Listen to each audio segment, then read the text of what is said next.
క్రీస్తునందు ప్రియులు దేవుని పిల్లలైన మీ అందరికీ క్రీస్తు నామములో శుభాభివందనాలు తెలియజేసుకుంటున్నాను. బైబిల్ నుంచి మరొక మంచి అంశాన్ని గురించి మనం మాట్లాడుకుందాం. అదేంటంటే దేవాలయ సంరక్షకులు. దేవాలయ సంరక్షకులు అనగా దేవుడు నివసించే దేవాలయమును సంరక్షించేవారు అని అర్థం, కాపాడేవారు అని అర్థం. దేవాలయాన్ని ఎందుకు కాపాడాలి? ఎందుకంటే అది దేవుడు నివసించే చోటు. ఆయన నివసించే స్థలం అత్యంత పరిశుద్ధమైనది, పవిత్రమైనది అని మనం భావిస్తాం. దేవుడు పవిత్రతను కోరుకుంటాడు, పరిశుద్ధతను కోరుకుంటాడు. కనుక ఆ దేవాలయాన్ని మరి పాత నిబంధన కాలంలో దేవుడు నివసించే ఆ పరిశుద్ధ స్థలానికి ఎంత ప్రాధాన్యత ఇచ్చారో అన్నది మరి ఇశ్రాయేలీయులు వారు ఆచరించిన నియమ నిబంధనలు మనం చదవగలిగితే, నిజంగా ఆ గుడారంలోనికి వెళ్ళేటప్పుడు కావచ్చు, తరువాత దాన్ని ఆలయంగా మలిచినప్పుడు కావచ్చు, ఎటువంటి మరి పరిశుద్ధత విషయంలో యాజకులైన వారు శిక్షణ తీసుకొని ఆ పరిశుద్ధతను కాపాడారు అన్నది మనకు అర్థమవుతుంది. లేవియాకాండంలో వాళ్ళు చేయవలసిన పనులు, వాళ్ళు చేయవలసిన యాజక ధర్మంలోని అనేక విషయాలను గూర్చి విశదీకరించడం జరిగింది. ఎందుకంటే అది నేను నివసించే చోటు అని దేవుడు వాళ్ళకి చెప్పాడు కనుక. చివరికి ఆయన కొండ మీద దిగినప్పుడు కూడా ఎవరు ఆ కొండను తాకకూడదు. ఏ జీవైనా, ఎద్దు కావచ్చు, మేక కావచ్చు, ఒకవేళ కొండను తాకినా అది వెంటనే చంపబడాలి అని దేవుడు మోషేతో మాట్లాడినప్పుడు, ఆ సీనాయి పర్వతం మీద ఆయన దిగినప్పుడు ఇశ్రాయేలులందరికీ ఆయన ఇచ్చిన ఆజ్ఞ. ఎందుకంటే యెహోవా పరిశుద్ధుడు అనే గాన ప్రతిగానాలు దేవదూతలు చేస్తున్నారు అంటే అర్థం, నిజంగా ఆయన ఎంత పరిశుద్ధుడు కాకపోతే దినమెల్లా వారు గాన ప్రతిగానాలు పరిశుద్ధుడు పరిశుద్ధుడు పరిశుద్ధుడని ఎందుకు చేయాలి చెప్పండి? అంటే పరిశుద్ధత విషయంలో ఆయన ఎంతటి నియమావళి పాటిస్తున్నాడో అన్నది, జాగ్రత్తలు పాటిస్తున్నాడు అనేది మనం అర్థం చేసుకోవాలి. చివరికి ఆయన ఉన్న చోటు పరిశుద్ధ స్థలము, అతి పరిశుద్ధ స్థలము అని ఉంటుంది దేవాలయంలో. అది అతి పరిశుద్ధ స్థలం అనగా యెహోవా నివసించే మందసం, ఇరువైపులా కెరూబులుండి ఆ కెరూబుల మధ్య ఆయన నివసించే స్థలంగా దాన్ని ఆయన ధృవీకరించారు గనుక అక్కడికి సంవత్సరానికి ఒక్కసారి మాత్రమే యాజకుడు కూడా ఆ ప్రదేశానికి వెళ్ళాల్సిన అవసరం ఉంది. ఎప్పుడు పడితే అప్పుడు వెళ్ళడానికి లేదు. పరిశుద్ధ స్థలంలోనికి వెళ్ళి రావచ్చు, కానీ అతి పరిశుద్ధ స్థలంలోనికి మాత్రం ఒక్కసారి మాత్రమే వెళ్ళాలి.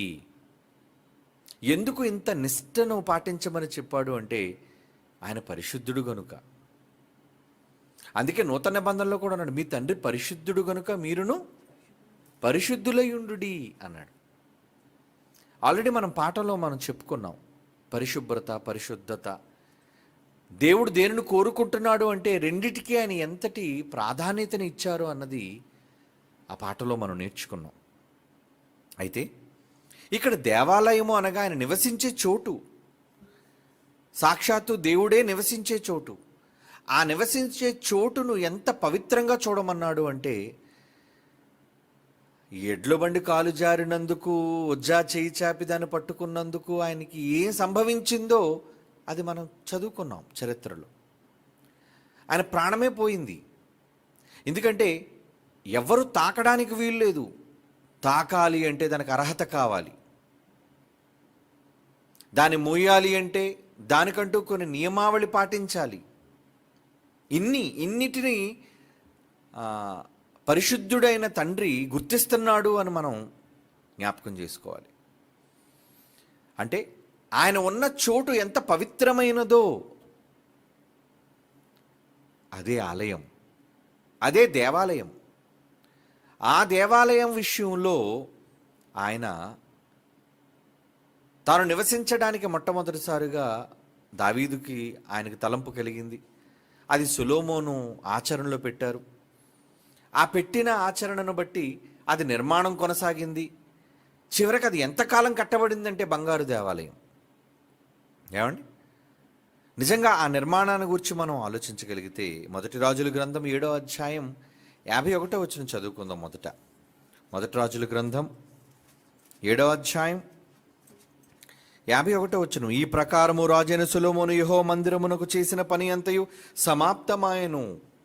మొట్టమొదటిసారిగా బంగారు దేవాలయ నిర్మాణం కోసం వ్రాయబడుతున్న సందర్భం. మరియు సొలొమోను తన తండ్రి అయిన దావీదు ప్రతిష్ఠించిన వెండిని బంగారమును ఉపకరణములను తెప్పించి యెహోవా మందిరపు ఖజానాలో ఉంచెను. ఏమండి, నిజానికి బంగారు దేవాలయాన్ని నిర్మించటంలో అది ఒక ప్రతిష్టాత్మకమైనది. ఎందుకంటే అప్పటి వరకు ప్రపంచ చరిత్రలో బంగారు దేవాలయం అన్నది నిర్మాణం జరగలేదు. బంగారు దేవాలయం అన్నది జరగలేదు, ఎవరు కట్టలేదు. ఒకవేళ దేవాలయాల్లో గుమ్మాలను బంగారం పెట్టుకున్నారేమో, లేదా వాళ్ళు చేసుకున్న విగ్రహాలను బంగారమయంగా వాళ్ళు మలుచుకున్నారేమో, కానీ టోటల్గా దేవాలయం అంతటినీ బంగారంగా ఒక్క దావీదే చరిత్రలు చేశాడండి. ఇప్పటికీ కూడా మన దేశంలో స్వర్ణ దేవాలయం ఉంది, మరి సిక్కుల పవిత్ర స్థలం. మరి దాని మీద ఆ గోపురానికి మొత్తం అంతా బంగారాన్ని పూసినట్లుగా మనకు కనబడుతుంటుంది. ఇలా వారు నమ్మిన దేవుళ్ళు, వారు కొలిచే దైవాల విషయంలో అక్కడక్కడ కొంత మాత్రమే బంగారాన్ని వాళ్ళు ప్రతిష్ఠించినట్లుగా మనం చూస్తున్నాం. కానీ దావీదు యావత్తు దేవాలయం అంతటినీ కూడా ఆయన బంగారమయంగా చేశాడు. అంటే ఆ దేవాలయానికి దేవుడు ఎంత ప్రాధాన్యతనిచ్చాడో అన్నది మనం తెలుసుకోవాలి. కనుక అలా మొట్టమొదటిసారిగా కట్టిన ఆ బంగారు దేవాలయం దేవుడికి ప్రతిష్ఠించాడు. కొన్ని వేల మరి బలులను ఆయన అర్పించినట్లుగా ప్రతిష్ఠిత సమయాన్న మనం చరిత్రలో చదువుకున్నాం. కానీ చివరికి ఏమైంది? ఆ దేవాలయంలో నేను ఉంటాను, ఏమండి, నేను ఉండను అని దేవుడు చెప్పాడు. ఇది నాకు సరిపోతుందా అన్నాడు. కానీ నా దేవాలయం కదా ఇది, ఏమండి, నా దేవాలయం కదా ఇది, నేను ఉండే చోటు కదా ఇది. మరి దానికి ఎందుకు యాజక ధర్మం చేయమన్నాడు? అసలు నేనే ఉండనప్పుడు దానికి కొలతలు ఎందుకు చెప్పాలి? ఏమండి, ఆలోచించారా ఏ రోజైనా? నేను ఉండను అని చెప్పిన ఆయన ఎందుకు మందసం విషయంలో కొలతలు చెప్పాలి? యాజక ధర్మం కోసం ఎందుకు ఆయన నేర్పించాలి? ఏం చేయాలో ఏం చేయకూడదనే నియమావళి ఎందుకు ఆయన పాటించమని చెప్పాలి? అంటే దేవుని కొరకు ఏదైనా ప్రతిష్ఠించబడింది అంటే దానిని దేవుడు చాలా ప్రతిష్టాత్మకంగా తీసుకుంటాడు. ఆయన ఇది నాది. ఏమండి, మనది కానంత వరకు వేరండి. మనది కానంత వరకు ఏదైనా వేరు, కానీ మనది అయిన తరువాత దాన్ని ఎలా చూసుకుంటాం మనం? వివాహం కానంత వరకు స్త్రీ వేరుగా పురుషుడు వేరుగా ఉంటారు. కానీ పెద్దలు కుదిర్చిన తరువాత, వివాహం జరిగిన తరువాత, తాళిబొట్టు కట్టిన తరువాత ఆ పురుషుడు ఆమెపై, తన భార్యపై ఎలాంటి అభిప్రాయం కలిగి ఉంటాడు? ఈమె నా సొత్తు. తాళి కట్టడం ముందటి వరకు ఆమె ఎవరు, నేనెవరు? కేవలం పెద్దలు కుదిర్చారు, మాట్లాడుకున్నారు. కానీ ఎప్పుడైతే తాళి పడిందో అప్పుడు ఏమనుకుంటాడు? ఈమె నా సొంతం. అలాగే భార్య కూడా అనుకుంటుంది, ఈ భర్త ఈయన నా సొంతం. దేవుడు కూడా అంతేనండి. ఆయనకి ప్రతిష్ఠించినంత వరకు ఏది తనది కాదు. కానీ ఒకసారి నాకు ఇచ్చావుగా, నాకు ప్రతిష్ఠించావుగా, నాది అని చెప్పావుగా, నేను ఉండాలి అని కోరుకున్నావుగా, అయితే అది చాలా జాగ్రత్తగా ఉండాలి, చాలా పవిత్రంగా ఉండాలి. ఆకాశ మహాకాశములు పట్టజాలని నేను నువ్వు కట్టించిన ఈ మందిరంలో ఎలా పడతాను అని ప్రశ్నించిన దేవుడే మందసం విషయంలో ఎంత భద్రత పాటించమని చెప్పాడు, ఎన్ని నియమావళి చేయమని చెప్పాడు. అంటే తన కోసం ప్రతిష్ఠించబడింది కనుక నా దేవాలయంగా దేవుడు దాన్ని పరిగణించుకున్నాడు. అది ఆయన ఆలయం, నా కోసం కట్టబడిన మందిరం. నా కోసం కట్టాడు నా కుమారుడు దావీదు, సొలొమోను ఇద్దరు కట్టారు, నా పిల్లలు నా కోసం. అది దేవుని యొక్క ఆలోచన దానిపైన. అయితే మనుషులు దాని మీద దాడి చేశారు. చరిత్రలో కట్టబడిన ఆ దేవాలయాన్ని కూల్చటం జరిగింది. ఎప్పుడు? ఏమండి? రెండవ రాజుల గ్రంథం 25వ అధ్యాయం 8వ వచనం. రెండవ రాజుల గ్రంథం 25వ అధ్యాయం 8వ వచనం. మరియు బబులోను రాజు అయిన నెబుకద్నెజరు ఏలుబడిలో 19వ సంవత్సరమందు 5వ నెల 7వ దినమున రాజదేహ సంరక్షకులకు అధిపతియు బబులోను రాజు సేవకుడగు నెబూజరదాను యెరూషలేమునకు వచ్చాడు. ఏమండి? యెహోవా మందిరమును, రాజనగరును, యెరూషలేమునందున్న ఎండ్లన్నిటినీ, గొప్పవారి ఎండ్లన్నిటినీ అగ్ని చేత కాల్పించెను. దేని కాల్పించారటండి? గొప్పవాళ్ళ ఇళ్లతో పాటు యెహోవా మందిరమును, రాజనగరును, యెరూషలేమునందున్న ఎండ్లను, గొప్పవారి ఎండ్లను తగలబెట్టించాడు. అంటే మొట్టమొదటిసారిగా దేవుని ఆలయం పైన దాడి జరిగింది. దేవుని ఆలయం పైన దాడి జరిగింది, నాశనానికి గురైంది.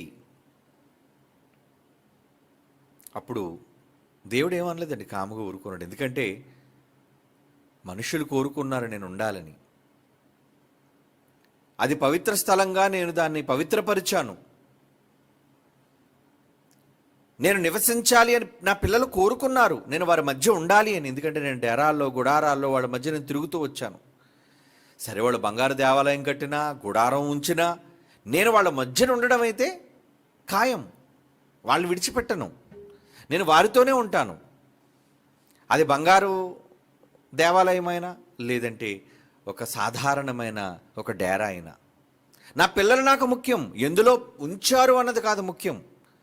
నిజంగా తండ్రి మనసు ఎంత గొప్పదో చూడండి.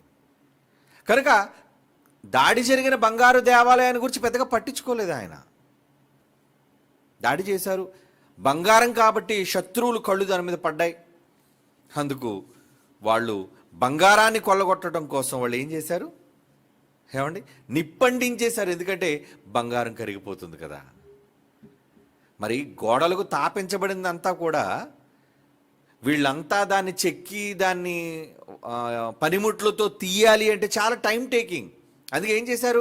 నిప్పంటిచ్చేసి మండిపోయిన తర్వాత ముద్దలు ముద్దలుగా కిందన కారిపోతే ఆ ముద్దలను, బంగారపు ముద్దలను తీసుకుని పోయారు వాళ్ళు సులువుగా. పైకి అంతా వెళ్ళి వీరు చేయలేరు కదండి. కనుక నిప్పంటించేసరికి అదంతా కింద కారిపోయింది బంగారం మంటకి. అలా బంగారాన్ని వాళ్ళు దోచుకోవడం ప్రారంభించారు. ఇలా మొదటి దాడి దేవుని దేవాలయం మీద జరిగినప్పుడు ఏమండి, ఇంతకీ ఎంతకాలం కట్టారు దాన్ని? ఆ బంగారు దేవాలయాన్ని కట్టడానికి యూదులు అంటారు యేసుప్రభుతో చెబుతూ, యోహాను సువార్త చూడండి ఎంతకాలం నిజంగా దేవాలయాన్ని కట్టడానికి ఎన్ని సంవత్సరాలు పట్టిందో. యోహాను సువార్త 2వ అధ్యాయం, యోహాను సువార్త 2వ అధ్యాయం 20వ వచనం అండి. యోహాను సువార్త 2వ అధ్యాయం 20వ వచనంలో, యూదులు ఈ దేవాలయం 46 సంవత్సరములు కట్టిరే. అబ్బా, ఇంచుమించు 50 ఏళ్ళండి. 50 ఏళ్ళు పట్టిందటండి కట్టడానికి. దాడి చేయడానికి కొద్ది రోజులు దాడి చేశారు, నిప్పంటించేశారు, దాన్ని దోచుకున్నారు. రాజా మరి దేహ సంరక్షకుల అధిపతి యొక్క నెబూజరదాను ఏం చేశాడు? దోచుకెళ్ళిపోయాడు మొత్తం సామాన్లన్నిటినీ కూడా. కానీ దేవుడు ఏమనలేదండి. దేవుడు ఏమనలేదు. అప్పుడు మరలా ఏమనుకున్నారో తెలుసా? ఏమండి, మరలా కట్టాలి. ఎందుకంటే మంటలతో కాల్చేశారు కదండి, మంటలతో కాల్చేశారు. కట్టాలి అని పాపం మరలా ఇశ్రాయేలీలు, అయ్యో మా దేవుని మందిరం పాడైపోయిందే, మా దేవుడు నివసించే పవిత్ర స్థలమే, ఏంటి మా పితరుడైన దావీదు గొప్పగా ఆలోచించి కట్టించాడు, కానీ శత్రురాజులు వచ్చారు, వాళ్ళు దాడి చేశారు, దేవాలయం కొల్లగొట్టబడింది, నిప్పులతో అంటించబడింది అని రెండోసారి వాళ్ళు కట్టడానికి పూనుకున్నారండి. నెహెమ్యా గ్రంథం 4వ అధ్యాయం 16-17 వచనాలు. నెహెమ్యా గ్రంథం 4వ అధ్యాయం 16-17 వచనాలు. అయితే అప్పటి నుండి నా పనివారిలో సగము మంది పని చేయుచు వచ్చిరి, సగం మంది ఈటెలను, బళ్ళెములను, విండ్లను, కవచములను ధరించిన వారే వచ్చిరి. అధికారులు యూదులలో ఆయా ఇంటి వారిని వెనుక నిలిచిరి. గోడ కట్టువారును, బరువులు మోయువారును, బరువులు ఎత్తువారును ఒక్కొక్కరు ఒక చేతితో పని చేసే, ఒక చేతితో ఆయుధము పట్టుకొని ఉండిరి. ఏమండి, ఇంతకీ రెండోసారి కట్టినప్పటికీ దాన్ని ఎలాంటి ఇబ్బందుల మధ్య కట్టారండి? అంటే మరలా ఒకవేళ అంటే పూర్తిగా దోపిడీ చేయలేదండి. వచ్చాడు, కొంతవరకు కొల్లగొట్టుకొని పోయాడు, కానీ ఇంకా బంగారం, విలువైన వస్తువులు అందులో ఉన్నాయి, ఖజానా. మరలా వీళ్ళు రెండోసారి దాన్ని కట్టడానికి ప్రారంభించి పూనుకున్నారు. ఎందుకు? వీళ్ళు దాన్ని సంరక్షించటం కోసం ఏం చేశారట? ఆ దేవాలయాన్ని కాపాడడం కోసం ఏం చేశారండి వీళ్ళు? ఏం చేశారట? పనివారిలో సగం మంది పని చేయుచు వచ్చిరి, సగం మంది ఈటెలను, బళ్ళెమును, విండ్లను, కవచములు ధరించిన వారే వచ్చిరి. అంటే ఎందుకు ఆయుధాలు పట్టుకున్నారు వీళ్ళంతా? దేవాలయాన్ని సంరక్షించాలి మేము. మరలా ఒకవేళ దేవాలయం మీద దాడి జరిగితే ఆ దేవాలయం దాడికి గురి కాకుండా మేము అడ్డుపడాలి. ఇది దేవుని పరిశుద్ధ స్థలము. అదే కదండి వాళ్ళ మనసు. అధికారులు యూదులలో ఆయా ఇంటివారు వెనుక నిలిచిరి. గోడ కట్టువారు, బరువులు మోయేవారు, బరువులు ఎత్తువారు ఒక్కొక్కరు ఒక చేతితో పనిచేసి ఒక చేతితో ఆయుధం పట్టుకున్నారంటే, ఒక చేతితో ఆయుధం పట్టుకున్నారట, ఒక చేతితో తాపి అయితే తాపి, ఒక చేతితో గుణపం అయితే గుణపము. ఏమండి, పనిముట్టు, నిర్మాణానికి కావలసిన పనిముట్టు ఒక చేతితో పట్టుకున్నారు. శత్రువు వస్తే ఎదిరించడానికి ఒక చేతితోని ఆయుధాన్ని పట్టుకున్నారటండి. ఎందుకు? దేవాలయాన్ని సంరక్షించడానికి. మా దేవుడు నివసించే దేవాలయం పరిశుద్ధ స్థలము, అది దాడికి గురైంది ఇప్పటికే, కనుక మేము దాన్ని కాపాడుతాం, మేము దాన్ని కాపాడుకుంటాం అని అలా దేహ సంరక్షకులు. ఏమండి, ఏం సంరక్షకులు వీళ్ళు? దేవాలయ సంరక్షకులు. పనిముట్టు పట్టుకొని, ఏమంటే ఆయుధం పట్టుకొని నిర్మాణాన్ని కొనసాగిస్తున్నారు. అంటే వాళ్ళ ఉద్దేశం ఏంటి? శత్రువు వస్తే ఎదిరించి ఈ దేవాలయాన్ని కాపాడాలి. అవునండి, మొత్తానికి కట్టారండి. ఎజ్రా గ్రంథం 5వ అధ్యాయం 13వ వచనం. ఎజ్రా గ్రంథం 5వ అధ్యాయం 13వ వచనం. బబులోను రాజైన కోరెషు ఏలుబడిలో మొదటి సంవత్సరమందు రాజైన కోరెషు దేవుని మందిరము తిరిగి కట్టుటకు ఆజ్ఞ ఇచ్చెను. సరే, కట్టుకోండి కట్టుకోండి కట్టుకోండి ఆజ్ఞ ఇచ్చాడు. బబులోను రాజు మొదటివాడేమో కూలగొట్టాడు, మరో బబులోను రాజు కోరెషు ఏలుబడి వచ్చేసరికి సరే కట్టుకుంటారా అంటే వీళ్ళందరూ వెళ్ళి బతిమాలుకున్నారు. అయ్యా, మా దేవాలయం పడగొట్టబడింది, మేము దాన్ని బాగు చేసుకుంటాం. సరే, బాగు చేసుకోండి, పర్మిషన్ ఇచ్చాడు. ఏమండి, ఎజ్రా గ్రంథం అదే 6వ అధ్యాయం 14వ వచనం చూడండి. ఎజ్రా గ్రంథం 6వ అధ్యాయం 14వ వచనం. యూదుల పెద్దలను కట్టించుచు ప్రవక్త అయిన హగ్గయి, ఇద్దో కుమారుడైన జకర్యాయు హెచ్చరించుచున్నందున పని బాగుగా జరిపిరి. అబ్బా, సంరక్షిస్తూ తిరిగి నిర్మాణ విషయంలో ఎంత జాగ్రత్త తీసుకున్నారండి. ప్రవక్త అయిన హగ్గయి, ఇదో కుమారుడైన జకర్యా హెచ్చరిస్తున్నారు, జాగ్రత్త, ఈ పని ఇలా చేయండి, ఈ పని ఇలా చేయండి, ఈ పని ఇలా చేయండి. ఏమంటే మనకి జాతీయ సదస్సు వస్తుంది అనగానే అప్పుడే అక్టోబర్ నుంచి పనులు ప్రారంభమైపోయాయండి. ఫిబ్రవరి నుంచి మరలా పైన ఫ్లోర్ నిర్మాణం ప్రారంభమైపోయిందండి. ఎందుకంటే రేపు 2024 జనవరిలో జరగవలసిన సదస్సు, అక్కడ చాలామందికి అక్కడ వసతి ఇవ్వాలని సంవత్సరం ముందుగా అనేక నెలలుగా పని ప్రారంభమైంది. పనిచేస్తున్నారు ఇప్పటికీ చాలామంది కష్టపడి పిల్లలు. ఎవరి కోసం? దేవుని పని అని, దేవుని కోసం. ఇక్కడ కూడా తమ దేవాలయాన్ని కాపాడుకోవడం కోసం ఆ రోజు వాళ్ళు ఏం చేశారంటే హెచ్చరించారట. జకర్యా ప్రవక్తలు కదండి వీళ్ళంతా. హెచ్చరించుచున్నందున పని బాగుగా జరిపిరి. దగ్గర లేకపోతే ఎలాగా? ఇప్పుడు అక్కడ మోదల్స్లో పని చేయించడానికి ఎంతోమంది డెప్యూటీ డైరెక్టర్లు వెళ్తున్నారు. ఒక రాజేంద్ర బాబు గారు, తర్వాత ఏమండి బాబురావు గారు, ఏమండి ఈ డెప్యూటీ డైరెక్టర్లు సంతోష్ కానీ, ఉపేందర్ కానీ, ఎందుకు అడిషనల్స్ కానీ వీళ్ళందరూ ఎందుకు వెళ్తున్నారంటే, నాయన అక్కడికి వెళ్ళి పిల్లలకు పాఠాలు చెప్తూ పనులు ఎలా జరుగుతున్నాయి చూడండి నాయన, దగ్గరుండాలి, వాళ్ళు హెచ్చరించాలి, ఇలా చేయండి ఇలా చేయండి. అవును, అలా హెచ్చరించారట. అలా హెచ్చరించినప్పుడు ఏం జరిగిందంటే, ఈ ప్రకారం ఇశ్రాయేలు దేవుని ఆజ్ఞను అనుసరించే వారు కట్టించుచు కోరెషు, దర్యావేషు, అర్తహషస్తాను, పారసీక దేశపు రాజుల ఆజ్ఞ చొప్పున ఆ పని సమాప్తము చేసిరి. అబ్బా, మరలా కట్టారటండి రెండోసారి దేవాలయాన్ని. ఏమంటే దేవుడు తన ఆలయాన్ని కాపాడుకోలేడా? మనుషులు ఎందుకంటే ఆయుధాలు పట్టుకొని కాపాడాలి? మహాశక్తిమంతుడు కదా. తన దేవాలయం మీద శత్రువులు దండెత్తుతున్నప్పుడు తన ఆలయాన్ని ఎందుకు దేవుడు కాపాడుకోలేకపోయాడు? అసలు తన ఆలయమా? కట్టినప్పుడే సొలొమోనుతో ఏమన్నాడు? నాయన మహాకాశాల మీద కూర్చుంటానయ్యా, నువ్వు ఉన్నావే భూమి, అది నా పాదపీఠం నాయన. నా కొరకు మీరు ఎలాంటి మందిరాన్ని కడతారు, నేను పడతాను అందులో, నేను ఉండను కదా. అంటే నా మందిరం కాదు, ప్రతిష్ఠించబడినా పరిశుద్ధత ఉండాలి అని చెప్పినా, దాని భద్రత విషయంలో జాగ్రత్తగా నాయన పాటించండి నియమావళిని చెప్పినా, దాడి జరుగుతున్నప్పుడు మాత్రం ఏమనలేదండి. ఏమనలేదు ఆయన తలుచుకుంటే అగ్నిగంధకాలు కురిపించి చంపేలేడండి సైన్యాల్ని. ఒకప్పుడు ఇశ్రాయేలుని రక్షించడానికి, అవునా, నక్షత్రాలు పోరాటం చేశాయి.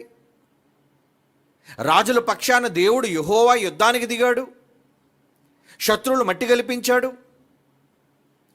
పరోక్షంగా దేవుడే యుద్ధం చేసి శత్రువుల్ని పారిపోచేసిన ఆయన మహాశక్తి తాను నివసించే దేవాలయం విషయం దాడికి గురవుతున్నప్పుడు మనుషులు ఎందుకంటే సంరక్షకులుగా ఉన్నారు? వాళ్ళు ఎందుకంటే ఒక చేత్తో పనిముట్టు, ఒక చేత్తో ఆయుధం పట్టుకొని దేవాలయాన్ని సంరక్షిస్తున్నారు, కాపాడుతున్నారు? దేవుడు కాపాడు కూడా కాపాడడు. దేవుడు కాపాడడు. నువ్వు కోరుకున్నావు కదా నేను ఉంటానని, నా కోసం కదా నువ్వు కట్టించావు, నా కోసం నువ్వే కదా ప్రతిష్ఠించావు, కనుక దాన్ని కాపాడుకోవలసిన బాధ్యత కూడా నీదే. ఏమండి, యెహోషువ కాలంలో యుద్ధం చేశాడు, న్యాయాధిపతుల కాలంలో యుద్ధం చేశాడు. దేవుడే స్వయంగా ఇశ్రాయేలు పక్షాన యుద్ధం చేసిన దేవుడు దేవాలయం మీద దాడి జరుగుతున్నప్పుడు ఎందుకండి వారి పక్షాన యుద్ధం చేయలేదు? నువ్వు కట్టుకున్నావుగా నేను ఉండాలి అని, నువ్వు కాపాడుకో, అది పవిత్రమైనదే.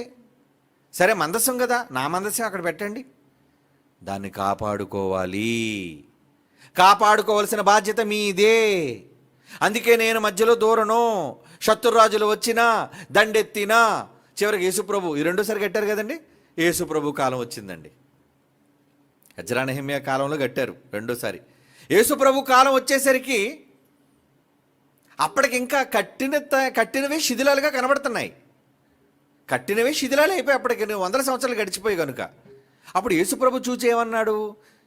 అపోస్తులు చూపిస్తున్నారట మత్తయి సువార్త 24వ అధ్యాయంలో, ప్రభువా చూసావా ఈ దేవాలయం ఎంత గొప్పదో, ఓ మన పితరులందరూ కట్టారు. అప్పుడు యేసుప్రభు దాన్ని చూసి ఏమన్నాడు? మీరు ఈ దేవాలయం కోసం గొప్పగా నాకు చెప్తున్నారే, అమ్మో ఇది నా తండ్రి ఆలయం అన్నాడా? అలా అనలేదండి. 24వ అధ్యాయం 2వ వచనం మత్తయి సువార్త 24వ అధ్యాయం 2వ వచనం అండి. అందుకు ఆయన, మీరు ఇవన్నీ చూస్తున్నారు, నాకు చూపిస్తున్నారే, రాతి మీద రాయి ఒకటైనను నిలవదు, పడద్రోయబడుతుంది మొత్తం అంతా. అదేంటండి భవిష్యత్తు చెప్పేశాడు అంటే? మరి దేవాలయ సంరక్షణ లేదా? మరి కాపాడవలసిన వాళ్ళంతా ఏమైపోయారు? ఉన్నారు, యూదులు ఉన్నారు. దేవాలయాన్ని కాపాడుకోవాలి. మీరు నమ్మరండి, రెండోసారి కట్టబడిన దేవాలయాన్ని కోల్చడానికి టైటస్ వచ్చాడండి. క్రీస్తు తదనంతరం యేసుప్రభు చెప్పాడే మత్తయి సువార్త 24:2 ఈ మాట, రాతి మీద రాయి నిలబడదన్నాడే, ఆ మాట నెరవేర్చడానికి వచ్చాడండి. అప్పటికి ఇంకా బంగారం ఉందండి, అప్పటికి ఇంకా గోడల్లో బంగారం ఉందండి. ఆల్రెడీ కాల్చిన తర్వాత వాళ్ళు నిప్పంటిచ్చినప్పుడు ఆ బంగారం పునాదుల్లోకి దిగిపోయిందండి, గోడల యొక్క పునాదుల్లోకి దిగిపోయిందండి. అందుకు టైటస్ వచ్చాడండి. వాడొచ్చి ఏం చేశాడు తెలుసా? ఈ బంగారం లోపలికి దిగిపోయింది కాబట్టి రాయి విడగొట్టి బంగారం తీసేయండి. ఎందుకంటే రాయి పోద్ది, విడిపోద్ది, పిండి అయిపోద్ది. కానీ బంగారం ఏమవుతుంది? మెటల్ కదా అది చాలా విలువైనది. ఇంచుమించు రాజులు అధికారులు అంతా బంగారం పిచ్చోళ్లే, వాళ్ళ ఖజానా అంతా బంగారంతో నింపుకోదలిచిన వాళ్ళంతా. కనుక ఏం చేశాడు? పునాదుల్లోనికి దిగిపోయిన ఈ బంగారం మనకు కావాలి కాబట్టి మొత్తం తోసేయండి, గోడలు కూలగొట్టేయండి, కాలిపోయి రాళ్ల మధ్యకి దిగిపోయింది కాబట్టి రాయి విడదీసి మధ్యలో బంగారాన్ని కలెక్ట్ చేసేయండి అని ఆజ్ఞాపించేశారండి. ఎప్పుడు? Titus Vespasian. చరిత్రలో చాలాసార్లు మీకు చెప్పాను ఈ చరిత్ర. అంటే దేవాలయ సంరక్షణ కోసం కొన్ని లక్షల మంది యూదులు చచ్చిపోయారండి. తెలుసా మీకు? లక్షల మంది సైన్యం వచ్చేసింది. దాడి జరిగింది. అదే యెరూషలేము మీద దాడి అండి. గొప్ప హింస అన్నాడు చూసారా? అందరూ పారిపోయారు చూసారా? అది క్రీస్తు తదనంతరం అపోస్తుల కార్యాలు 8వ అధ్యాయంలో గొప్ప సంఘానికి సంభవించిన గొప్ప హింస. ఆ దేవాలయం లోనికి, పరిశుద్ధమైన స్థలం లోనికి ప్రవేశించడం కోసం సైన్యాలన్నీ కూడా, రోమా సైన్యాలు ఎంటర్ అవుతున్నప్పుడు నిజంగా యూదులు యుద్ధం చేశారండి. యుద్ధం అంటే అడ్డుపడ్డారండి. ఏమంటే సైన్యానికి ఎవడంటే అడ్డుపడగలడు? వీళ్ళ దగ్గర ఏముంటాయి? వీళ్ళు బాణం, ఈటే అంతే. కానీ వాళ్ళ దగ్గర ఏమున్నాయి? కత్తులు, డాళ్ళు. ఏమండి వాళ్ళంతా కవచాలు, శిరస్త్రాణాలు అన్నీ ధరించుకొని ఆయుధాలతో వచ్చారు. రక్తపాతం అండి. రక్తం ఆ రోజు ఏరులై పారిందండి. వెస్పాసియన్ టైంలో చరిత్ర చూడండి మీరు. చరిత్రలో యూదులు ఆ రోజు చచ్చిపోయినంతగా చరిత్రలో ఎప్పుడు అంత దారుణమైన జరగలేదు అప్పటి వరకు. అదే యేసుప్రభు అన్నాడు, ఇక ముందు జరగలేదు, ఇంతకు ముందు ఎప్పుడు జరగలేదు అలాంటిది, ఇక మునుపెన్నడూ జరగబోదు కూడా. కానీ అలాంటి దుస్థితి యూదులకు రాబోతుంది. ఎందుకంటే అప్పటికి యూదులే ఉన్నారు. ఆ దేవాలయాన్ని కాపాడడం కోసం, సంరక్షణ కోసం అందరూ అడ్డుపడిపోయారండి. చిన్న పిల్లలు మొదలుకొని పెద్దవాళ్ళ వరకు ఊచకోత కోయబడ్డారండి. వెనక ముందు ఆలోచించకుండా చంపి పడేమన్నాడు మొత్తం వెస్పాసియన్. చంపేయండి టైటస్ అన్నాడు, ఆజ్ఞాపించేశాడు. లేపేయండి మొత్తం అంతా కూడా, అడ్డొచ్చిన ప్రతి వాడిని నరికి పడేయండి అన్నాడు. మాసకర్ అంటారు దాన్ని. నరికేశారండి, చంపేశారండి. పరిశుద్ధ స్థలంలో మొత్తం రక్తం ఏరులై పారిందండి. ఇంతకీ వీళ్ళ రక్తం ఎందుకు పారింది? ఆ దేవాలయాన్ని సంరక్షించడం కోసం, బంగారు దేవాలయాన్ని కాపాడడం కోసం. మా పవిత్ర స్థలం, మా పవిత్ర స్థలం, మా దేవాలయం, మా దేవాలయం. అంతే కదండి. ఎవరైనా వాళ్ళ దేవాలయం, వాళ్ళ దేవుడు నివసించే చోటుని కాపాడుకోవడానికి భక్తులు ప్రయత్నించరా? ఎందుకు ప్రయత్నించరు? తమ ప్రాణం పోయినా పర్లేదు, మా దేవాలయం సురక్షితంగా ఉండాలి అని కోరుకునే భక్తి వాళ్ళలో, నమ్ముకున్న వాళ్ళలో ఎలాగైతే ఉంటుందో ఆ రోజు యూదుల్లో కూడా అంతకన్నా ఎక్కువ ఉంది. అందుకే వాళ్ళు ప్రాణం పెట్టేశారండి, చచ్చిపోయారండి. దేవాలయ సంరక్షణలో ప్రాణాలు కోల్పోయారు. బంగారు దేవాలయ నిర్మాణం జరిగింది, అది 2 సార్లు కూల్చవేయబడడం జరిగింది. ఇందులో ఎంతోమంది ప్రాణాలు కోల్పోయారు. ఆ కోల్పోయిన ప్రాణాల్లో దేవాలయం శిథిలమైపోయింది. లేదు ఇప్పుడు బంగారు దేవాలయంగా లేదు, మామూలుగా శిథిలాలుగా, రాతి కట్టడాలుగా మిగిలిపోయండి. దాన్ని ఏదో మరలా బంగారంతో కట్టలేదు కానీ పునర్నిర్మాణం ఏదో చిన్న అక్కడక్కడ ముక్కలు చేశారు అంతే యెరూషలేములో. ప్రియులారా, ఇదంతా నేను ఎందుకు చెప్పాను తెలుసా? ఏమిటి దేవాలయ నిర్మాణం కోసం మాకెందుకంటే చెప్తున్నారు? ఇది ఆల్రెడీ మాకు తెలిసిందే కదండి, మేము చదువుకున్నాం కదండి అని మీరు అనుకుంటున్నారేమో. ఇది పాత నిబంధనలో దేవాలయానికి సంబంధించిన ఆనవాళ్ళు. క్రొత్త నిబంధనలో దేవుడు ఎక్కడుంటారని మనతో చెప్పాడు? ఎక్కడుంటారని మనం చెప్పాడు? చదవండి.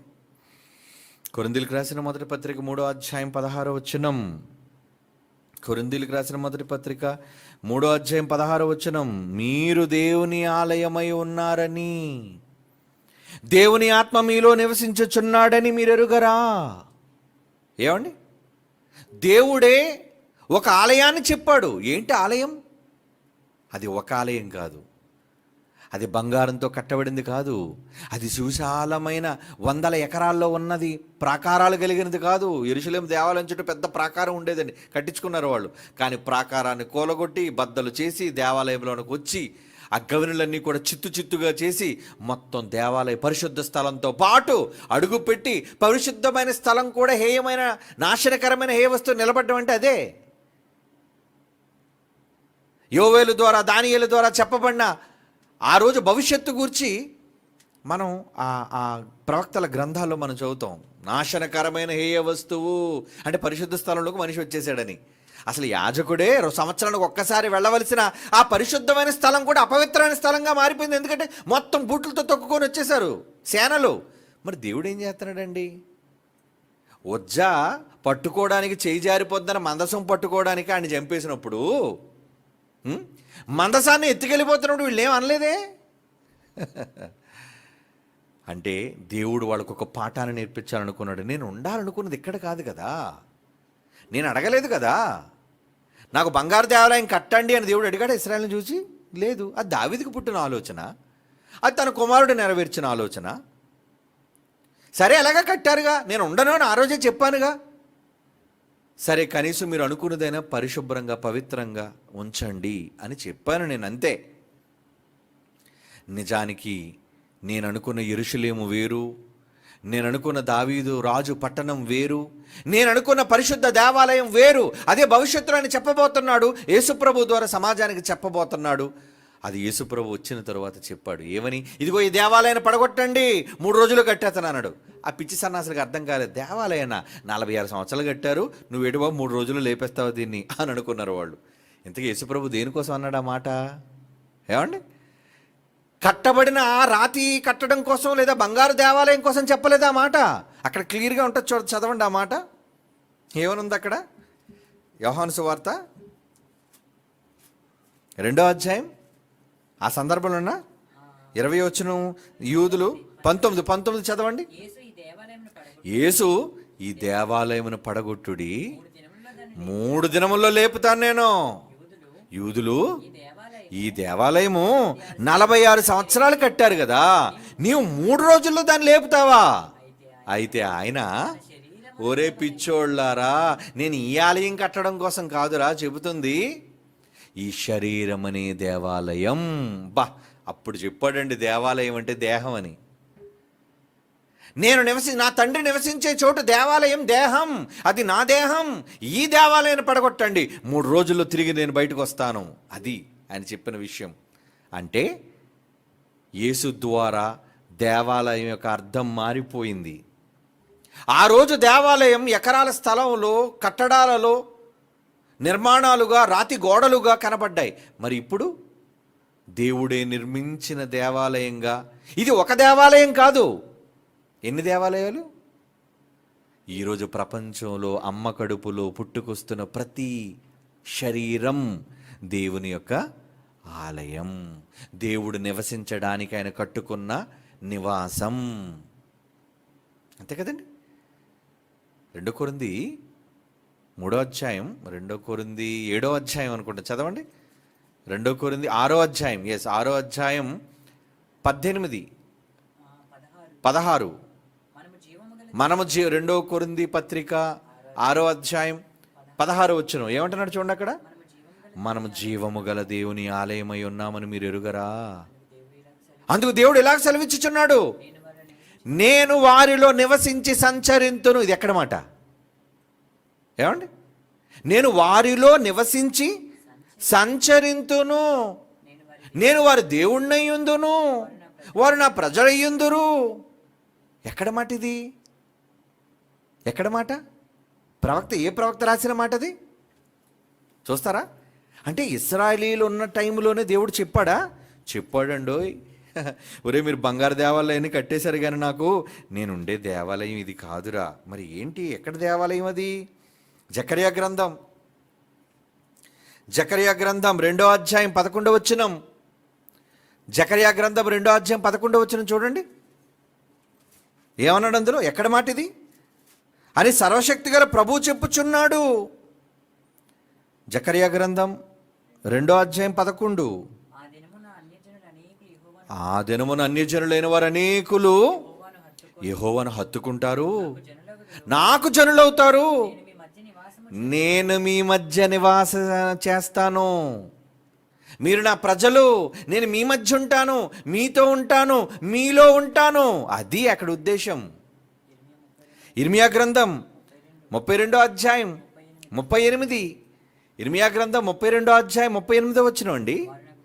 వారు నాకు ప్రజలయ్యుందురు, నేను వారికి దేవుడినయ్యుందును. చూసారా? అంటే ఒక జకర్యా ద్వారా చెప్పబడిన మాట, ఒక ఇర్మియా ద్వారా చెప్పబడిన మాట, ప్రవక్తల ద్వారా ముందే వాళ్ళకి చెప్పాడు. ఒరే నాన్న, ఇది కాదురా ఆలయం, నేను మీలో ఉంటాను, మీ మధ్య కాదు, గుడారం వేసుకున్నట్టు కాదు, మీలోనికి వచ్చేస్తాను, మీతోనే ఉంటాను. అంటే ఇప్పుడు దేవాలయాలు ఏవి? మన దేహమే దేవాలయం అన్నది కూడా మీకు తెలుసు. మరి ఇంతకీ ఇప్పుడు ఈ దేవాలయ సంరక్షణ కోసం ఏమైనా మీరు ఆలోచిస్తున్నారా? ఈ దేవాలయం సంరక్షకులు ఎవరు? ఆ రోజు బహిరంగంగా కట్టబడిన బంగారు దేవాలయాన్ని సంరక్షించడానికి ఒక చేత్తో పనిముట్టు, ఒక చేత్తో ఏమండి ఆయుధం పట్టుకొని దీన్ని కాపాడుతూ శత్రువుల బారి నుంచి మందిరాన్ని కాపాడుతూ యుద్ధం చేస్తూ పనిచేసి దాని నిర్మాణాన్ని కొనసాగించారే. మరి ఈరోజు దేవుని ఆలయాన్ని సంరక్షించే సంరక్షకులు ఎవరు? అందుకు చెప్పానండి అదంతానా. ఆ రోజు ఆలయం బంగారం, నిర్మాణం, రాతి కట్టడం, ఎకరాల విస్తీర్ణం. కానీ ఈరోజు ఆలయం 6 అడుగుల ఆకారం. అది ప్రతి మనిషి యొక్క నివాసం. మరి దీనికి సంరక్షకులేరి? దీన్ని ఏమైనా సంరక్షిస్తున్నారా? అసలు ఆలయం అన్నదే మర్చిపోయాం మనం ఎప్పుడో. దేవుడా నాలో ఉండటమా? ఏమిటి, నిజంగా దేవుడున్న ఆలయాన్ని కాపాడడానికి వారు ప్రాణాలు ఒడ్డేశారండి. ఆ మందిరాన్ని నిర్మించడం కోసం ఎంత పవిత్రమైన ఆశయంతో వాళ్ళు శత్రువుల మీదకి ఎదురెళ్ళారండి. తమ ప్రాణాలు పోతున్నా, ఊచకొత్త కొయ్యబడుతున్నా మందిరాన్ని కాపాడడానికి తమ ప్రాణాలు పణంగా పెట్టారండి. ఆ రోజు యూదులు, ప్రవక్తల కాలంలో పనిచేసిన యూదులు, జకర్యా ద్వారా హెచ్చరింపబడిన ఇశ్రాయేలీలు. ఇందాడన్నగా ఇశ్రాయేలుని హెచ్చరించాడట జకర్యా. హెచ్చరించిన ప్రకారము వారు కట్టారట, నిర్మాణం చేశారట. మరి ఈరోజు హెచ్చరికలేవి? ఈరోజు ఆలయాలేవి? ఆ ఆలయాల సంరక్షణ ఏది? అంటే మన దేహం ఆలయమా? అవును, అది మనకు తెలుసు. మరి ఆలయాన్ని సంరక్షించడం ఏంటి? ఇది నిర్మాణమా? ఎఫెసీయులకు రాసిన పత్రిక చదవండి. ఎఫెసీయులకు రాసిన పత్రిక 2వ అధ్యాయం 20వ వచనం. ఎఫెసీయులకు రాసిన పత్రిక 2వ అధ్యాయం 20వ వచనం. క్రీస్తు యేసే ముఖ్యమైన మూలరాయి అయి ఉండగా అపోస్తులను ప్రవక్తలను వేసిన పునాది మీద మీరు కట్టబడి ఉన్నారు అంటున్నాడు. చూడు, మీరా కట్టబడుతున్నారు అంటే ఆలయం ఏది? నిర్మాణం ఏది? మీరే. మందిరం ఏది? మీరే. కట్టడం ఏది? మీరే. ఇది దేవుడే స్వయంగా అంటున్నాడు. బంగారు దేవాలయాన్ని చూసి దేవుడి మాట చెప్పలేదండి. సొలొమోను కట్టించిన దేవాలయాన్ని చూసి ఇదిగో ఇక్కడ నేను ఉంటాను అని అనలేదు. నేను ఉండనని చెప్పేశాడు అక్కడే. కానీ ఈ ఆలయాన్ని చూసి, మీ దేహాలను చూసి ఏమంటున్నాడు ఆయన?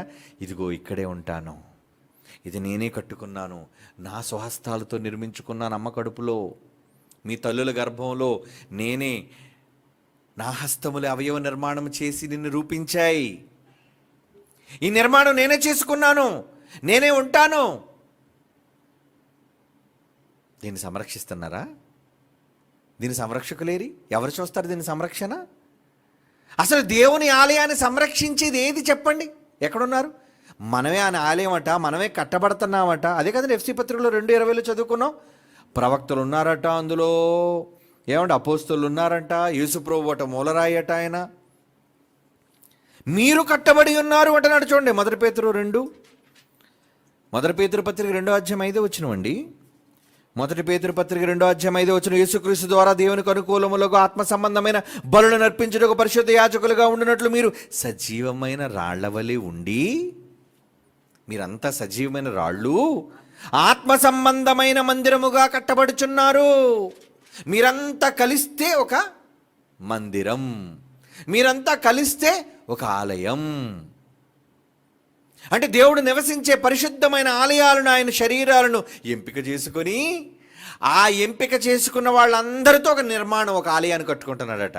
అది వారి మధ్య ఉండటం, అది వాళ్ళ మధ్య నివసించటం.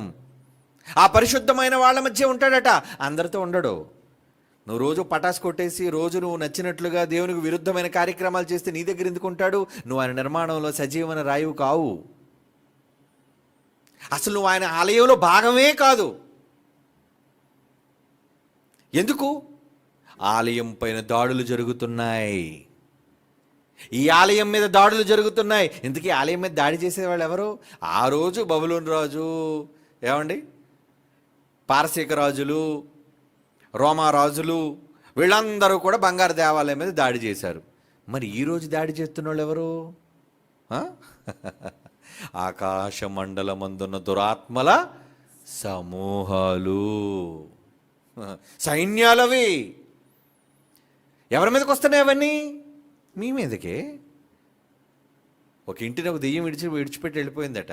వెళ్ళిపోయి చుట్టూ తిరిగి తిరిగి తిరిగి తిరిగి విశ్రాంతి దొరకలేనందుక దానికంటే మరి చెడ్డమైన 7 దెయ్యాలు తీసుకొచ్చి 8 దెయ్యాలు వచ్చి కూర్చున్నట్లోన. అవునా? అప్పుడు ఆ దేవాలయం పరిస్థితి ఎలా ఉందట, బాబోయ్ మునుపటి స్థితి కన్నా బహు చెడ్డదిగా మారిపోయింది, మనిషి చెడిపోయాడు, బాగా పాడైపోయాడు. ఏమండి, తాగుబోతులను పిలిస్తే డాక్టర్ చెప్తారు, చూడండి మీరు ఎలా తాగుతూ ఉంటే మీరు చచ్చిపోతారు, ఇంకా మీరు మందు మానకపోతే ఎప్పటికే మీ లివర్ చెడిపోయింది, లివర్ మొత్తం నీరు పట్టేస్తుంది, దెబ్బతింటున్నాయి మీ ఇంటర్నల్ ఆర్గన్స్ అని, కిడ్నీలు పోతున్నాయి మీవి, మీరు మందు మానకపోతే ఇక నేను కాపాడలేనండి, ఇక నేను మందులు ఇవ్వనండి అంటే అప్పుడు పేషెంట్ ఏమంటాడు, అలాగే డాక్టర్ గారు నేను బతకాలండి, ఇక నేను మందు మానేస్తానండి, ఇక నేను తాగనండి అంటాడు.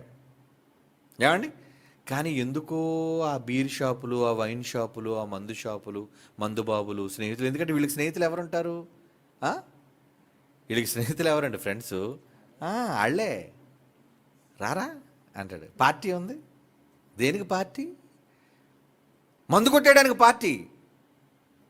నేను వెళ్ళని డాక్టర్ అమ్మకి చెప్పాను, వెళితే చచ్చిపోద్దని చెప్పింది డాక్టర్ అమ్మ, పర్లేదులే ఒక్కసారి తాగితే ఏముంది, ఈ ఒక్కసారి వెళ్ళి తాగేద్దాం, ఎల్లుండి నుంచి వెళ్ళొద్దాం అనుకుంటాడండి. అలాగే వెళ్ళిపోతారు పార్టీకి, మందు పార్టీకి. మొత్తం ఏమంటే ఎన్ని సీసాలు అయితే అన్ని సీసాలు మందు లోపలేసేస్తాడు, తూగుతూ పడిపోతూ, లేదంటే ఇంటికి రాకుండా ఎక్కడో కాలువలో పడిపోయి ఉంటాడండి. అంటే మారుతాడా? రేపు నుంచి ఒట్టు నీ మీద దొంగొట్లు వేసేస్తుంటారండి మాటికి, రేపటి నుంచి అసలు తాగను. పాపం ఆడవాళ్ళు ఏం చేస్తారండి, ఇంట్లోని అమాయకురాండ్రు, భర్తను పోగొట్టుకోలేరు, తాగుడు మాన్పించలేరు. సరేలేండి వెళ్ళొద్దండి, మీరు వెళ్ళిపోతే మేము పిల్లలు ఏమైపోవాలి చెప్పండి, అర్ధాంతరంగా మా బ్రతుకులు ఏం కావాలి చెప్పండి. కానీ భయం ఉంటుందా? ఏమండి, ఎన్ని చెప్పినా మందు మానని దొంగబాబులు చూశానండి నేను. మానరండి, కొడుతూనే ఉంటారండి మందు. చివరికి రేపు నువ్వు మందు కొడితే చచ్చిపోతావంటే ఇంకెలాగే చచ్చిపోతాను కదండి, ఎందుకు ఒరే పెద్ద సీసా తెచ్చేయండి అంటాడు. అంటే ఏమొచ్చేసే వాడి శరీరంలోనికి దాడి జరిగింది, వాడి శరీరం మీద ఏమొచ్చేసాయి, దురాత్మలు.